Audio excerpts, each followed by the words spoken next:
The Square Ball Podcast. Welcome to the show. This is the West Stand. You'll find it on YouTube and in your podcast app as well, where we welcome guests from across the world of Leeds United. My name's Dan Moylan. Hello. Michael Normanson's here as well. Hello there.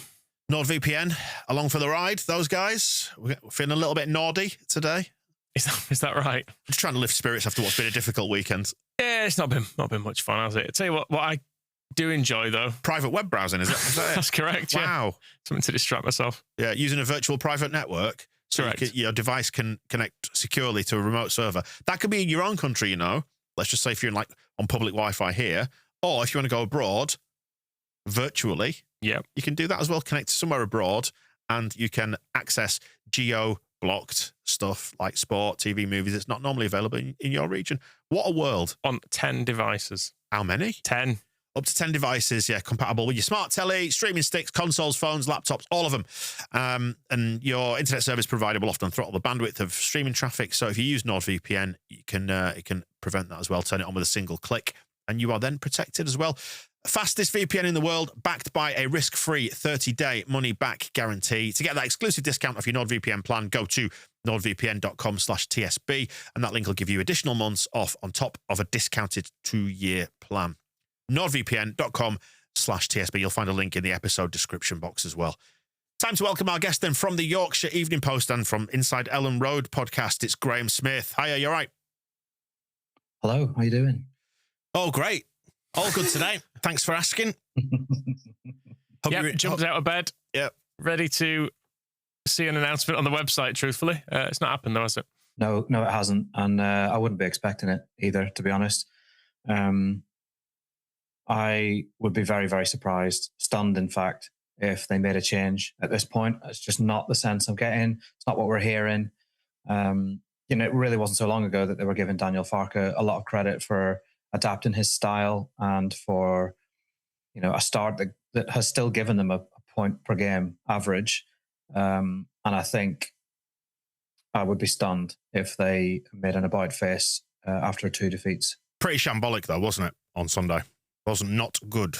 No, it really wasn't. And it was the manner of the defeat, I think, that makes it all so despondent, makes the mood so despondent after Sunday. I just think we all knew going into the season that it was going to be a slog in terms of scoring goals and creating chances. But if that is going to be true, then you can't also be so porous at the back. You simply cannot afford to let players free in the area. And it feels like they conceded the same goal an incredible number of times over the last few weeks. What was the mood like in the press conference afterwards then, Graeme? Because the mood online, forums, Twitter, you got to be careful not to take that as an absolute barometer for everything. But then as I mentioned on our Match Ball show, every WhatsApp group I was in was like, surely he's done. And do you know what? It feels like there's a real apathy about it as well. Yeah, there's a lot of angry gestures coming from the away end. There was applause as well. So it was a very, very mixed response for Farke and the players. And I wanted to put that to him when he came into the press conference, kind of first and foremost. And I wouldn't say he brushed it off, but he kind of addressed it by saying it's quite normal that people will be disappointed and angry after, defeat. And he went on to admit that, the performance wasn't good, that they could have defended a lot better. They didn't hold the lead for long enough, didn't enjoy the lead for long enough, didn't use it to make life difficult for Forest, and obviously conceded a soft goal within 90 seconds. But then he also made a point of the refereeing decision that led to the Forest free kick ahead of their second goal, which I thought was pretty weak, to be honest. The free kick was given 10 yards inside Forest's half. It's not like it's on the edge of your area. They've got to go 70 yards with a diagonal pass that Leeds did nothing to stop. Then the winger is in a 1v1 against Goodmanson, still gets a cross in, and Morgan Gibbs-White, who Beal actually looked at, he clocked him and then simply forgot all about him a second later, and then the ball's in the back of the net. So Forest had to do an awful lot after that admittedly terrible refereeing decision to score the second goal. It just felt way, way too easy for them to score it. It's quite telling that we were watching the game. We were quite annoyed by the ref at several points, but I think post-game, none of us really had the spirit to even blame him, because it was a deserved defeat. And I feel like if anything, if anyone got lucky in that game, it was probably us getting the goal, because at no point did we really create anything. We just kind of scored out of nowhere and then did nothing for the rest of the game. Yeah, it was really, really toothless, wasn't it? In attack. I mean, what Forest seemed to do really well was wait until Beal had the ball, push him to the touchline, and then he had to chip a long ball towards the striker who spent more of his time on his backside than he did in possession of the ball, or the ball simply didn't reach him because Beal was inaccurate of his left foot. And that was so easy for Forest to mop up and attack. And, you know, Farke didn't, normally he'll come in and he'll make a bit of a thing about the statistics and how, you know, normally we created enough chances in that game to score, to win 2 or 3 games. He didn't do that. He didn't make a big thing about the possession because Leeds shaded possession, because it was plain for everyone to see that Forest didn't need the lion's share of the possession to win that game. They were just so much more effective, and Leeds was just so poor defensively that Forest didn't need 56% of the possession to win the game. I think there are a couple of threads worth pulling on. One is it feels like a lack of organisation is costing us when you saw that defending. And then also there's the lack of any attacking cut and thrust, which was flagged up right way back when during the transfer window. And it felt like yesterday was another day when those chickens come home to roost. Where do we apportion the blame, if we need to blame anybody for the lack of attacking threat? Is it a boardroom thing? Is it a tactics manager thing? Is it a bit of both? I think it's both. I think they wanted another attacker. They didn't get it. We'll be saying it all season, at least until January, unless they go and pull a rabbit out of a hat in January. We might be saying it to the end of the season, because it's the most obvious problem with this squad. But there also seems to be a problem to me in playing with fluidity, playing with cohesion. And unless Noah Okafor does something, or Goodmanson goes on one of his crazy runs, it doesn't feel like there's really an attack that's going to lead to something. It doesn't feel like Leeds have a real threat or danger about them. I was a bit concerned about the drop-off that we saw between Calvert-Lewin and Mecca, and how the ball simply did not stick up top. So there's blame to be given out to individuals for the fact that they're not giving the striker good service. The striker's not holding the ball up and bringing others into play. The striker's isolated. That to me would be more of a manager thing, that if he's not getting a presence up the pitch, then Leeds are not going to be able to play in the final third. And you saw the difference, didn't you, between when Forest went direct, they went direct with purpose and they got bodies around the strikers and they actually had a presence in and around the Leeds box. They got a lot of bodies forward quite quickly. It didn't really feel like Leeds were ever able to have much of a presence or set up camp in the Forest third. And that was a real problem. But I wondered yesterday, even if you'd had an Igor Pajon in that side, would it have made a massive difference to the way the game played out? Because it just didn't feel like Leeds build-up was ever really going to lead to anything. All the possession they had, so much of it was very, very safe for Forest. It was just passing the ball across the back until it maybe went to Beal. Forest would press and then it would go long. Then it would come straight back at Leeds. So I think there's plenty of blame to go around after yesterday, and I think that you can probably portion it up and give it out to quite a few people. I think on that last point, on the style of play, Graeme, I felt yesterday on the match ball there was a bit of an inevitability about this coming to an end for Farke, and I think it's based on that. It's based on understanding what his style of play is and feeling it's probably hit its ceiling with the players that we've got available. And I struggle to see where Leeds go from here to change it, to improve that. And I know it is just one game, and it's 2 defeats on the bounce, 4 and 5. And there's another game after the break, a home game. But I just don't see us winning away at all. And we've seen the lack of attacking threat generally. I don't know where we go from here, short of doing something in January. This is where I'm at. What about you? I think on the match ball yesterday, I was certainly leaning towards this is over. He's going to go. And I actually was waking up this morning and I genuinely thought they might sack him. Speaking to you just now, Graeme, you seem to think there's no possibility of that, more or less. I suppose the question I'd like to ask the club is, why is there no possibility of it? Because what do they see changing? Do they see any points coming out of the next 4 games? Because I don't really. So are they not sacking him now because they want to insulate a new manager from a bad run of games?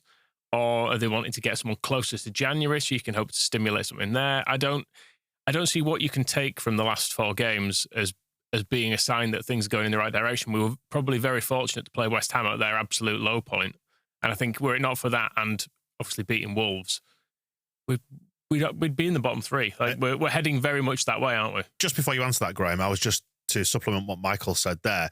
The danger of, if you are going to make a change and deciding to wait and insulate the new manager against that bad run of fixtures, is we continue to lose and then confidence completely evaporates. You need to be careful. You know, there's probably a time, if you are going to do it, there's going to be a timing element, I suppose. I think everything's very, very delicately balanced right now. I think it's a club that I think could very, very quickly find themselves at odds with the fan base in general, because up until this point, we haven't really seen a lot of dissent from match-going fans. You know, we haven't really had, there haven't been really that many causes for grumbles at Elland Road, have there? Because at Elland Road, things haven't been too bad. They've been a bit unlucky, actually. But it's the fact that they didn't reward themselves in those games against Bournemouth, with a win, against Spurs with a draw or better. They didn't, you know, they had a late chance against Newcastle. They could have won that game. Because they haven't rewarded those performances with the right results, all it takes is a couple of defeats and suddenly you're a point above the drop zone and things are a lot more precarious. People are a lot more concerned than they were a few weeks ago, and it feels like it's come to a head very, very quickly. But for me, there was an error at Brighton in not going direct to Calvert-Lewin and not going direct to him and really committing to it and doing it properly and getting bodies around him and, you know, doing it from goal kicks and making the game a bit more of a physical affair. I feel like they played into Brighton's hands, and that felt a bit naive. And again, at Forest, my concern before the game was that Leeds wouldn't try and go direct, try and be physical, and actually lean into the whole ethos of the summer recruitment, which was big, physical, lots of running, more direct, set pieces. You know, there was a couple of occasions in the first half. Leeds had a free kick inside the Forest half, took it quickly, played it short, and had maybe 2 minutes of really safe possession. Instead of putting the ball in the area, instead of asking a question of a team that's conceded 9 from set pieces this season. Again, Longstaff has a free kick 30 yards out. He tries to pass it down the side of the wall, passes it straight to the wall. Things like that concerned me. And I did worry a little bit before the game that Leeds would try and play a bit too much against Forest, because there'd be a thought that, well, you know, Forest are down there. They haven't been great. They're probably going to try and go physical. We might be able to dominate the ball. But it's now become very difficult to see where goals come from again when they are on the ball, Leeds. And that, I think, that should be a concern.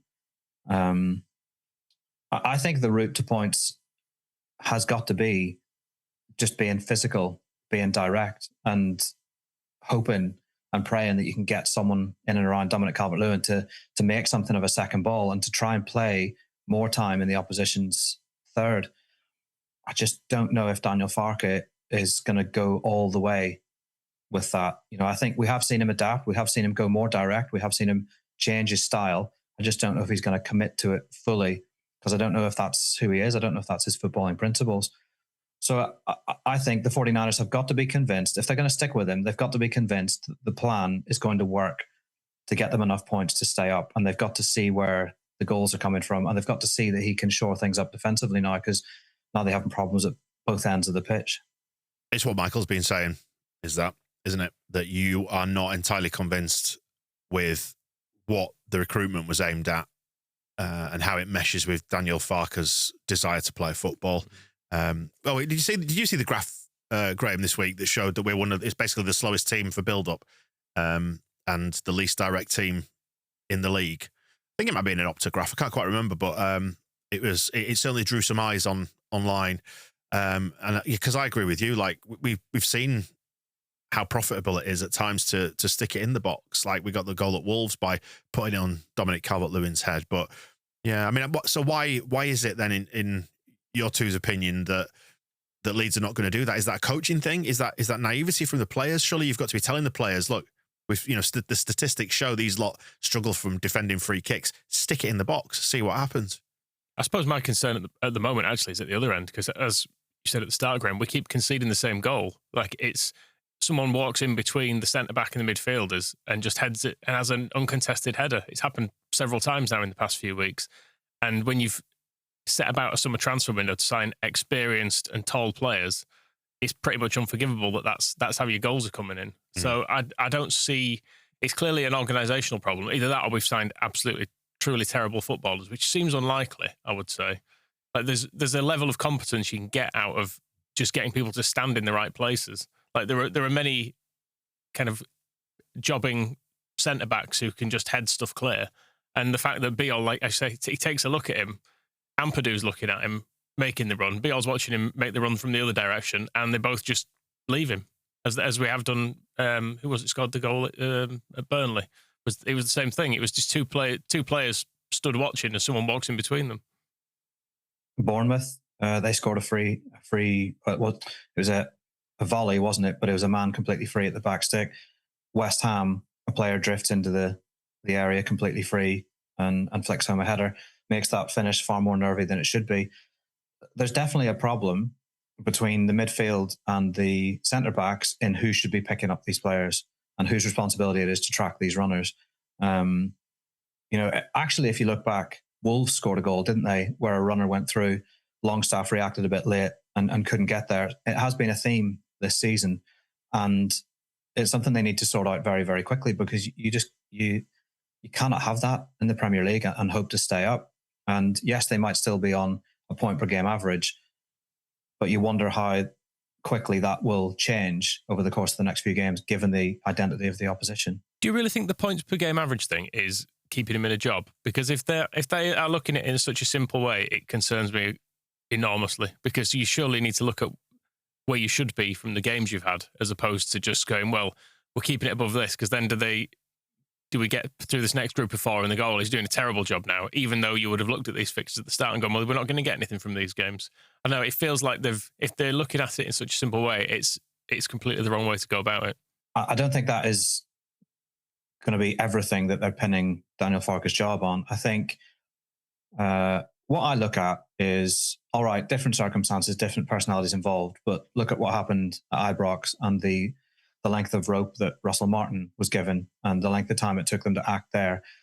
I think they quite like to see themselves as quite a sober, sensible ownership that kind of don't react to things. Look at last season when there was the rumours about Farke's job. They didn't say anything about it. They didn't react to that. They wanted to do everything on their own terms. I think that would be the case as well in this kind of scenario. I think they also see themselves as a little bit unlucky over the course of the first 10 games, and that they probably should be sat on 14, 15 points. But equally, that can be swung and turned back on Leeds, can't it? Because they didn't score the goals, or they conceded goals that cost them points. I don't see a situation where they react just yet. But they have to be very, very careful, like Dan said, that it doesn't spiral, because I've covered relegation seasons, plural, and sometimes they sneak up on you and all of a sudden you're in a dogfight that you can't get out of it. And the two things that have almost always led to relegations were poor recruitment and then poor decision-making when it came to managers, either getting the wrong man in or waiting too long to make a change. And of course, Leeds made that mistake, didn't they, with Jesse Marsh, that on the back of a win at Liverpool, they waited and then later admitted they shouldn't have waited. So there's an awful lot for them to think about, and it's a very, very delicate situation. It's starting to feel a bit like we are mirroring that season now, because that was one started okay. You get a few games in, you think actually we're going to be all right here, but then there are worrying defeats. But yesterday felt a bit like, I guess, the Leicester game when we went there and rolled over and it was 2-0 and we really didn't lay a glove on them. I can't remember the goals conceded. I assume Harvey Barnes scored, but it was under Marsh, we kept conceding the same goals over and over again as well. And it was at a point there where you think, well, I don't think he's going to change this now. This feels like this is the way we're set up and this is the way teams are going to play against us, and the results will continue to basically roll out in a similar vein to this. Obviously, we did then get the wins, but the general pattern across the season didn't change from then, did it? And then by the time we do make a change, we're absolutely spiraling. And it's the longer you leave it as well, I guess the danger is no new managers wants to come in and feels like, oh, I've got a 5-point gap here. Like I'm almost certainly not going to be able to get out of this. I feel like if you want to get a better manager in, you need to give them a reasonable chance, which means more games, more time with the players, and a good look at the squad ahead of a transfer window. Bringing someone in at the last minute when there's you're down to maybe 20 games left, you're asking an awful lot of them, I would say. Being honest about it, Graeme, would you say there has been an air of inevitability about this? Almost people just waiting for Farke to fail, which may or may not be fair, but it's based on his past record. So it feels to me a little bit like everyone's been waiting for us just to hit the maybe not the bottom three, but get close to it around now-ish, where we are now, and they'll pull the trigger. It's never felt like anybody had any genuine long-term confidence in Farke being the answer here. It felt a bit like the fans have just been waiting. Or am I being unfair? I don't know.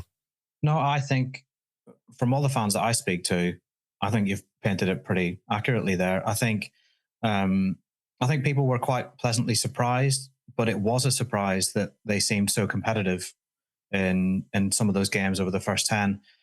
I don't think people were expecting that. I don't think people had set their expectations on that. I think they were a bit worried going into the season, particularly with how the transfer window ended. And of course, that is something that Farke nods to now and again. He did it again in the press conference after Forest, but he has every right to, because they didn't go and get him exactly what he needed. But at the same time, his record in the Premier League, even if Norwich didn't back him with the right squad, he wasn't able to do miracles at Norwich in the Premier League, and so he is an unproven quantity at this level. And he had it all to do to convince everyone that he could do it with a little bit more backing than he had at Norwich. But I think you're right. I think people have been waiting. Great, but just to spin back to the press conference, though, and you were in the room, and maybe you can just shed some light on this. He spoke about the failure to pick Dan James, and he said it was based on form. So Dan James sat that one out. And this is not a big value judgment on Brendan Aronson. We know what he is and what he isn't. What he doesn't offer you is any attacking cut and thrust.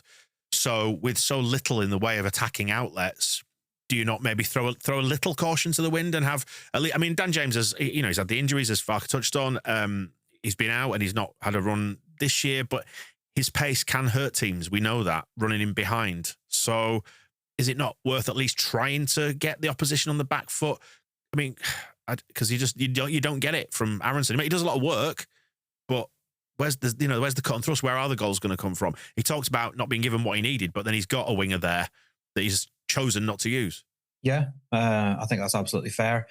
I think the Willie Gnonto situation as well is compounding things, because people cannot understand why a player who, all right, he's had spells where he's not been very effective and he's had lots of niggling injuries and things like that, but we know that he is, if nothing else, a much better ball striker than Brendan Aronson. And if the ball falls to Willie Gnonto 25 to 30 yards out, I would back Gnonto over Aronson all day long to get a shot away to goal, to test the keeper, to find the net, and also to take chances when they come inside the area. But he didn't want to risk him. And I almost find myself thinking you're digging yourself a little bit of a hole during the press conference when he was talking about not wanting to take that risk.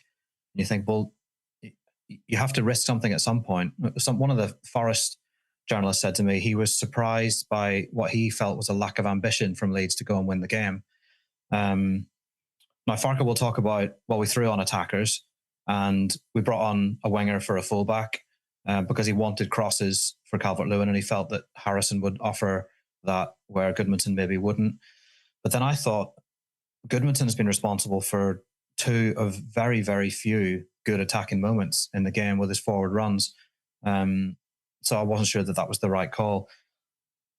But you look at the squad again and you think, he started Aronson again, knowing that you're very unlikely to get a great deal of attacking output from him. And you're up against Nottingham Forest. Sean Dyche has only just been in there, really. They're still there to be got at. They hadn't won a league game since the opening day. A lot of people will say that was a negative choice. And then Gnonto not being on the bench, like I said, compounds that. You used the phrase as well, throwing on attackers, and that is essentially how it feels. Like every Leeds fan would have predicted what he would do there. It's like we'll be behind, and if we're behind, he'll just put some attacking players on and kind of hope for the best. It never feels like there's a proactive change. Exactly the word. I was going to say it was reactive. Yeah. We never seem to get to half time in a game when we're playing badly, and he thinks, oh, okay, well in this case, because of the way this is going, I'm actually going to make a change to maybe make a change in central midfield to try and influence this game. Give the opposition something to think about. It just comes to, we're now behind, so I guess some more strikers, some more wingers, see what happens with those. Yeah, this is my fear that we've seen the limits of his coaching ability. Which in the Championship, when you've got people like Nonto and Ramazani to bring on, and you've had a team penned in for 70 minutes, and you're just making some changes, and you're running at a tired Championship fullback. I suppose that gets results sometimes. I was going to say, it just doesn't. It feels like it's just not going to work in the Premier League. Running at a fullback is actually, you just sparked a thought off in my head, and one of the things that Nonto can do, Graeme, just to return to that, is he can progress the ball and beat a man. And we don't have many of those at all. Dan James can do it too. He's not been in the form to do that, but we know that Nonto can. He likes to cut inside, doesn't he, off the left and beat a man, but he can also go down the outside on the right. And we look so much more dynamic when he was like linking up with Jayden Bogle a little bit earlier in the season. He can make things happen. I agree. I think it was lacking the required ambition to get us a victory there. And I know it was the same at Burnley, wasn't it? Except we didn't have the choice there, really. Yeah, I felt like there wasn't a great deal he could do at Burnley, whereas I feel like on this occasion, the Gnonto thing, there's a strangeness to it. You know, he's been back in team training for 2 weeks. By the time Farke does get around to putting him in a squad, it'll have been a month, won't it, before he's actually played any action. Yeah, I find that one hard to kind of come to terms with. And I wonder if he'll be reactive and then start making these changes for Villa because there's so much noise around it. I think he is more sensitive to stuff like that. He's very sort of even-handed, and he's on an even keel in these press conferences, and he's all very, pouring oil over stormy waters. But he is quite reactive sometimes to this noise. He does tend to make changes when the noise grows, as we saw with bringing Biol in and Perry back in. But then again, we've seen extreme stubbornness as well, haven't we, with Meslier when he had countless opportunities to change that last year. It's the thing that pretty much everyone was calling for, and he stuck with it, didn't he? So there are limits to it, I think, with his there seems to be certain things he's willing to dig in on, and it feels a little bit like Aronson is the one he's going down with this time. It's the hill he's choosing to die on. Is like, no, Brendan Aronson is a right winger. Bielsa's Tyler Roberts. Basically, it's like, no, I will keep playing him. Yeah, I mean, ultimately where I stand on the Aronson thing is I think this is the Premier League. He hasn't been able to do it in the Premier League as an attacker, and if you're so hell bent on having a more defensive profile on that side, then play a fullback there. Just go the whole hog and be entirely defensive on your right hand side. It isn't really working. He got an assist for the goal, but there are assists and there are assists, aren't there? It was a fairly straightforward pass rolled into the feet of a striker who then went and did the hard bit. Okay, it's not that Aronson does everything bad, by the way. I think we need to probably be honest about that, because he doesn't. Like he did some really good stuff against West Ham. He is a very, very hard worker, and he's good defensively. It's just then he gets it. He'll emerge from a situation with the ball, and you'll think, right, late. Oh no. That kind of thing. So his decision. It's the extra touch, the extra turn. At Forest, there were a couple of moments where he did brilliantly to get his body in and either win the ball or protect the ball, take it away from a player. And then it was the next bit. You're right. It was the bit where it's right now, find a pass. But I think he's almost so frenetic that he kind of emerges from a situation and maybe he hasn't got a clear picture in his head as to where the next pass is or where the free man is. So he needs an extra touch or two, and then in the Premier League you just don't get that time. I don't think you can coach that either, Graeme. Can you? It's just what he is, and I think actually the discussion is less about Aronson probably, because we know what he is. Like I said earlier, we know what his limits are, what he does, what he can't do. It's about the decision to use that as opposed to the other thing. And I know football fans, we always think the other is the answer, don't we? Whoever's not been played is the answer. Joffrey's scoring at Hull, bring him back, he's the answer. You know what I mean? Like there's whatever it is, we always search for solutions in the areas that we don't have them. It's always not the current thing that we tend to go for. But I also kind of believe in the wisdom of crowds as well. And there's a lot of noise among the Leeds fans saying, do something a bit more ambitious here. And we are passing up opportunities to get points potentially in games that you'd identify as games that are where something could be achieved. But, based on the performances earlier in the season, again, some of these clubs have been able to mix it up, but for whatever reason, last few games, it's just not been there. No, it hasn't. And I wrote after the West Ham game that they were, and a few people said, is there any chance of you ever being positive? But what I said was, they're going to have to be a lot better than they were against West Ham, against better teams. And it's felt like a bit of a warning that hasn't gone heeded, because they haven't been better. They haven't been good enough against Brighton and against Forest. And so for me, that's kind of, they had a really good first half against West Ham and had them right there for the taking. And then the second half was really hard for me to understand why they were so defensive, why they were sat so deep, why they didn't just go out and blow West Ham away, because I feel like they had them right there for the taking. And kind of since then, they haven't had a good half of football. They've barely really had a good 5-10 minute spell of football since then. But Farke's football rarely is foot on the throat stuff, is it? I know, it's football where he likes to get in front and then sometimes ease off a little bit, protect players. I don't know. I feel like certainly moments of last season, we had some big home wins. Yeah, but maybe it was just a much lower level of opposition. But he doesn't like it. I think maybe I'm just sort of channeling the idea. He doesn't like his players to get carried away or be too overly emotional, does he? It's all about control and almost not playing within yourself is maybe not the right phrase, but never letting your emotions take over. Like you saw him, chastise Georgie, for example, for trying to do spins, and it's all very it's all very safe. Well, he's what he calls himself, a realistic pessimist is how he describes his kind of natural state of being. I can understand that in the Premier League. I can also understand not wanting to have a very transitional game against Brighton, because they'll, if you try and go toe to toe with them, they'll probably cut you to ribbons. But I didn't understand why they didn't go direct then, to try and combat that and try and make the game ugly. I can understand him being concerned that if his team does kind of lose their punch resistance in the way that the last relegated Leeds team did, that things could get very, very ugly for them. So he's tried to keep them in games and tried to kind of keep a handle on situations in games. And I think as well, in his defence, they were blown away by Arsenal. They were blown away by Brighton, but they've been in the other games. I mean, yesterday wasn't good by any stretch, but until that second goal, they were still in the game. They went in down the tunnel at 1-1 at half time, and Forest hadn't been great in the first half. So there was a chance of something until it all went awry.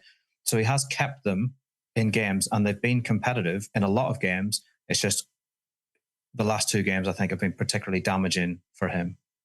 There's no getting away from the poor away form, though, is there, Graeme? 6 away games, 5 defeats, 1 goal scored, apart from the Wolves victory. So the Wolves victory kind of stands apart at the minute as the anomaly. The rest of it don't look so good, does it? No, it doesn't. Fulham, you could feel for Farke and Leeds after that, because it was a freak goal after what I thought was a performance that deserved a point. I thought they were pretty good against Fulham. Burnley wasn't good.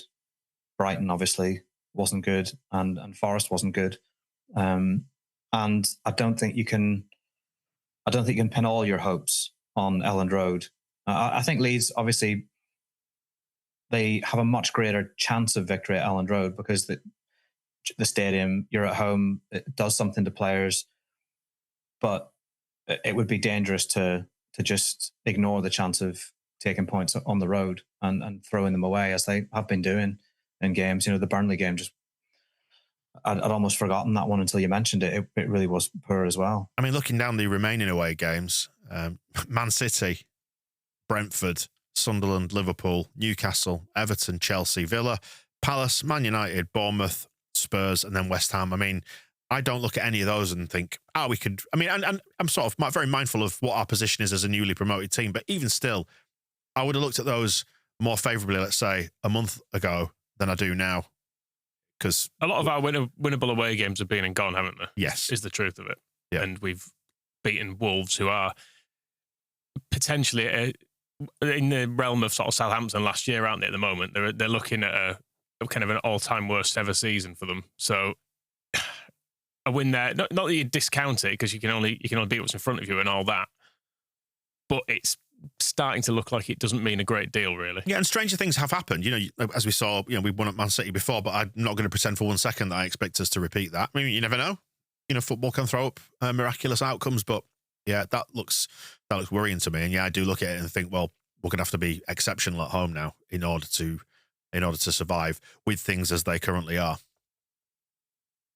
Yeah, if they are going to get anything in these away games, they're going to have to be so good defensively. I mean, the idea of them being the way they have been against a player like Haaland is a frightening thought. In terms of the hierarchy at the club now, and you say you don't expect them to act, who is actually going to ultimately make that decision? Because you've obviously got Robbie Evans is there as sort of new Angus, you've got Morate, and then you've got Adam Underwood. There's not a huge amount of experience there, is there? Not in terms of hiring and firing at a football club, no, or operating in the Premier League, no. I think ultimately the call will come from Parag Marathi, but he'll certainly be advised by the boots on the ground, looking after the football operations side of things. Was he at Forest, or was he at the 49ers game at home to the Rams last night? Or both, maybe? I didn't see if he was present yesterday. Was he not at Rangers? Quite sure. You keep an eye on Rangers? Do you think Russell Martin should be given another shout at a Premier League job? No. Or any footballing job. I suppose the appointment of Martin is obviously joking there because of the job that was done there, but that concerns me a bit, because I think everyone looked at that appointment and went, not for Rangers. That won't work. And it transpired pretty quickly. It wasn't working. And they hung on for a long old time, didn't they, really? When they could have probably sacked him after about 4 games. Well, I think, Graeme, do you agree this could potentially be an inflection point if they do hang on to him and things do go south from here and we do end up going down? People will look back at this opportunity here, heading into this international break. Again, it's the same one at which they had the opportunity to move out Jesse Marsh. It's hard not to be drawn towards the pattern there, the parallels, and think that was the time. And I want to say, I'm not advocating for firing him. As much as we are examining the issues around this and asking about the hierarchy, I'm glad it's not my decision, because running a football club seems like a fucking nightmare, to be honest. I do think this is the same. It was in the international window as well that Norwich fired him, and that did nothing for them, it is worth saying, because they ultimately ended up getting Dean Smith in and still going down. Yeah, the thing for me is you look at the squad and you think, who's going to be able to get more out of them offensively and how? And yeah, we can look at team selection and we can look at, playing in Yonto, playing at James. But someone's still going to have to do something pretty exceptional on an individual basis to create a goal for this team, aren't they? And if it's not Okafor, then who is it? As to your question, Dan, I think, yes, people will look back on this time. If the worst comes to worst and they stick with him and they go down, then people will definitely look at this moment and say, this is where it all went wrong. But it's very, very hard to predict whether that's exactly what's going to happen or whether that's going to be the case. On the attacking side of it, I think Farke's got excuses, because you can argue 2 free transfers as your main strikers. All right, the club would make arguments about salaries and all that sort of stuff, but you could argue that's not good enough. He clearly wanted more in the way of a wide man. He's wanted a number 10, Emi Buendia type person the whole time he's been at the club. Georgie kind of turned into it for a season. I think he just wanted Emi Buendia. I think he probably did. I suppose where you can criticise him, though, is that defensively we are conceding poor goals, and in the last 4 games, even if you have nothing going forward, if you get a point at Burnley and a point at Forest, the league table looks absolutely loads better now, because you're depriving them of having the points as well. Ball your way to safety. It's a way of doing it. When things aren't going for you, and when you've maybe not got the players, and you do go to Burnley and you go, well, okay, we've only got Aronson and Harrison. They are 3rd and 4th choice. What are Burnley coming with? Jayden Anthony, someone we rejected. Yep. Essentially, they aren't coming at us with an overwhelming attacking talent. You can get a point out of that game if you can organise a team properly, and we've failed to do it again. Yeah, I think there's 2 points. I think one, you absolutely can defend better than Leeds have been defending. I think it's definitely possible. These are not. Yeah, Burnley scored a screamer, didn't they? But Leeds gave the ball away just before then. These are not goals that are unstoppable pile drivers or the most intricate attacking sequences you've ever seen. These are cutbacks and free men, free runners in the area. So yeah, you can definitely improve on that. I think we are slightly in danger though of criticizing a manager for not having ambition to win a game, and then criticizing him for not being boring enough to eke out a point. So it kind of feels like a no-win situation for him there. But the two are not mutually exclusive, are they? Like you want to see some defensive organisation, as you say, just tell them to pick up runners. And maybe the players are not good enough. Maybe they just don't listen to instruction. Maybe he's doing that. I don't know. But to the eye, it just doesn't look like we are defensively organised enough. And I suppose what we're getting at is it's sort of the hybrid version of this, isn't it? It's if we are going to play Big Bastards FC and turn games into a grind and maybe set up to counter-attack or whatever it is and use power and pace, we need to be organised behind it. And I don't think that we're doing... It feels like we're caught between two stools, just to return to the same point, I suppose, is that we're not kind of doing the organised, quick counter-attacking. We're doing slow, patient build-up. And it just, I don't know, just something about the recipe doesn't feel right, I think. No, and we're doing slow, patient build-up with a midfield three who aren't really there to pick passes. So it doesn't go anywhere. It just feels like it gets worked out wide, back into the middle, back to the defence, and it just goes round and round and round. Like you said, I don't know if there's not a willingness to go along and there's no one there to progress a ball through midfield and into attack, I don't know how we score goals. So you tell me, Graeme. But don't look at me. But it sounds to me, Dan, like what you really want is Sean Dyche. Yeah. Funny, isn't it? It's the Goldilocks thing, isn't it? I suppose I'm completely aware that all this is underpinned by a childishness in a sense that the whole Premier League's a bit unfair because of the gap that you've got to bridge. And as a friend of mine put it to me last night, he was saying he's actually disengaged from a lot of it this season because every year that the that the promoted teams become the bottom three, everybody else gets handed another £100 million plus more, and it actually makes it even harder and harder and harder to bridge the gap. Like the dice are already loaded completely against you when you come into this division, which is why I've tended towards apathy here about this rather than being angry about it. I actually genuinely feel like what can you actually do here? I mean, like, because it's the coach who ultimately pays the price, and is the discussion that's been at the forefront in the wake of these last couple of games. And they will inevitably change him at some point if it continues like this, or they slip into the bottom three. But how much of a chance do you really have? So I suppose it's just trying to find that little crumb of hope that something will change enough that will enable us to stay up, and then we can go again and maybe try and finish 14th. What a world. Yeah, really exciting, isn't it? It's just individual quality, isn't it? Like that's ultimately where this all comes down to, the individual quality to defend those moments and the individual quality to get the better of an opponent and whip in a cross that's completely impossible to defend and then to finish it off. It really hasn't helped Leeds that Calvert-Lewin missed those 5, what I felt were very decent chances in a row. And he's got 1 goal, hasn't he? His understudy's got 2. Joe Rodon's got 2.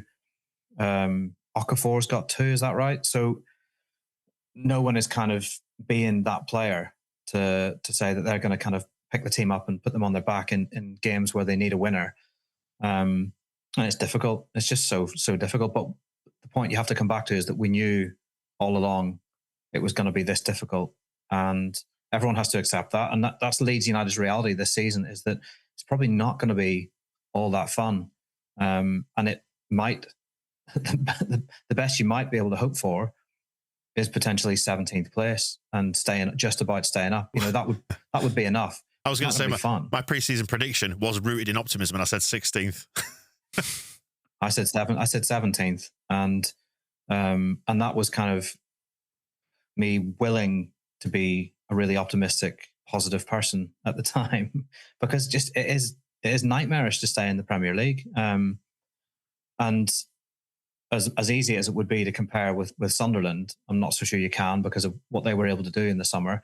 And they're having what is a it's almost like a Bielsa first season, isn't it? Like an anomaly that no one expects. I mean, I fully expected, and I've had to eat my words, that Trey Hume and Dan Ballard, for example, would struggle in the Premier League, and yet Dan Ballard was pretty much player of the weekend in the top flight, and they've been great for Sunderland. Yeah, they're on a definitely on a crest of a wave, aren't they? But you look at it and you know that years 2 and 3 can be equally difficult as well. Just and that's purely just down to revenues.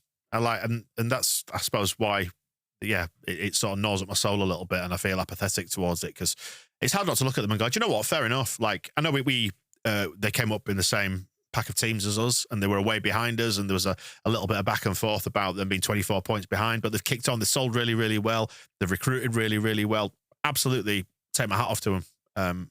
Fair play. You wonder, if they can sustain this and then build on it next season, then it'll be absolutely remarkable. But you think, oh well, if you can't up your marketing, revenue, and if you're not selling enough corporate tickets, premium general admission, then how are you going to survive? That's the reality of Premier League football, isn't it?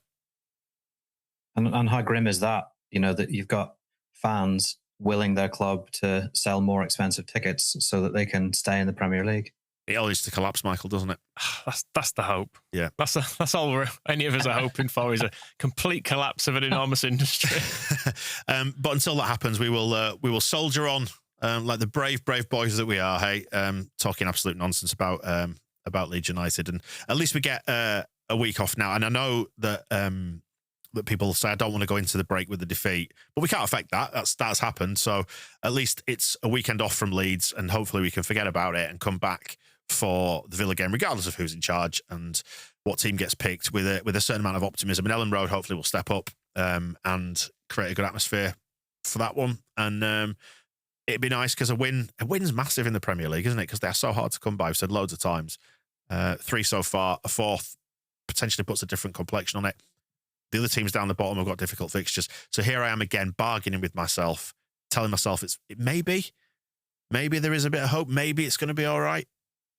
Don't look at me. I just think back to last season when I came on, and I think it was after Swansea, and you had your man tantrum and your world was falling apart and you were sobbing and crying, and we both had to hold you after the show. Mantrum was right there. And the worst didn't come to pass, did it? Everything was okay. So maybe everything will be okay, Dan, this time. Yeah, I don't even feel like tantruming about this one. I'm just like, what's the point? Have a great Christmas, everyone. All right, Graeme, tell you what, let's sign off then. Sum it up where we are in a sentence or two then. Just give us a line to sign off with. Where are we? Leeds United are in a very, very difficult moment. Their first proper moment of adversity since promotion, and they need to do an awful lot better. Must do better. Okay. Mine was going to be shorter. What was it going to be? Fucked. Graeme, cheers. We'll catch up again soon, yeah? Thanks. Cheers. The Square Ball Podcast.